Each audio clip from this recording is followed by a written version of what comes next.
Hi everyone, I'm Jennifer, 37 years old. The story I'm about to tell you will be a little weird and related to death, so if anyone feels uncomfortable, I'm sorry in advance. My husband Ben, 42 years old, was so young when the doctor diagnosed his frequent stomach ache as a sign of a tumor, which we later were told had metastasized, meaning that my husband had stomach cancer. Unfortunately, the tumor was located in an overly sensitive area with too many small blood rays surrounding. So after a thorough examination, the doctors all concluded that it could not be removed. You know, that was no different than the death penalty for my dear husband. Despite great grief, whatever comes will come. We begin to discuss Ben's end-of-life plan. For the past 4 months, we had to undergo chemotherapy at the doctor's request, which only worsens his health. As Ben's partner, I had to suppress the pain and ask him what he wanted for his funeral. Ben said he needed time to think. One evening, a week after my question, while having dinner with me and our son, as if the thought just crossed his mind out of the blue, Ben told me that he didn't want to be buried or cremated. Instead, he'd come up with an extremely daring idea. Yes, it was out of my imagination.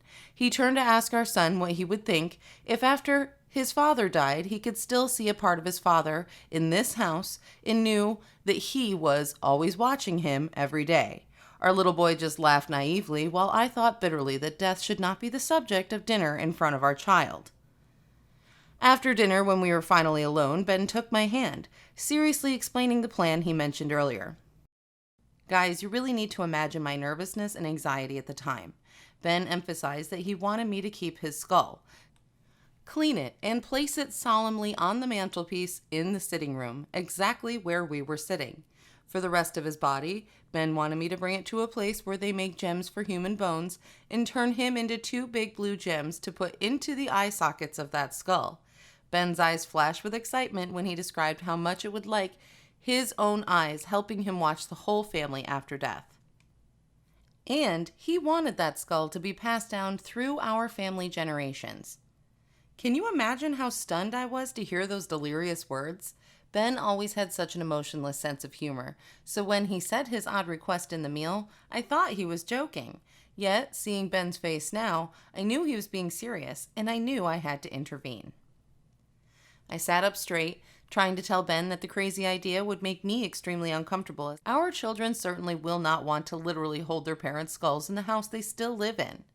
Not even letting me finish, Ben held onto my shoulder and emphasized that he was serious.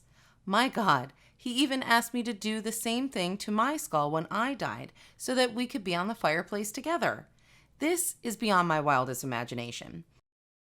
I screamed, almost shouted at my sick husband's face that he was being sick, and that he will regret it in heaven when he looks down and sees in 2 or 3 more generations, our descendants will take those weird human skulls for a garage sale. Or even worse, they might just throw them in the trash. The moment I bluntly rejected Ben's request and shouted at him, I immediately regretted it because for the first time since he knew his condition, I saw Ben cried. In tears, Ben told me that his request was his last will, yet I cruelly rejected him so coldly. That very moment, I couldn't bear the grudge anymore. I quietly hugged him tightly in my arms, feeling really sorry for him. I told Ben I would be willing to follow any of his wishes, putting an end to any arguments about this weird subject. However, my friends, I have to say that I am a selfish person. I couldn't give in to Ben's request.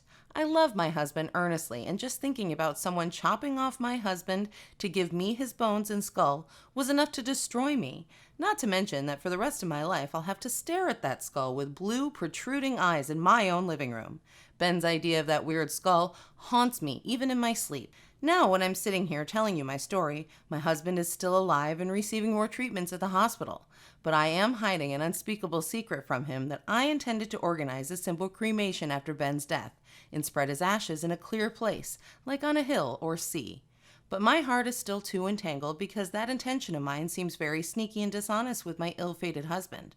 After all, I want my husband to feel listened to, respected, and loved. But you must agree with me, right? How can I comfortably live with a skull with blue eyes like that for the rest of my life? What do I do, guys? Should I give in to my husband's will? Please help me.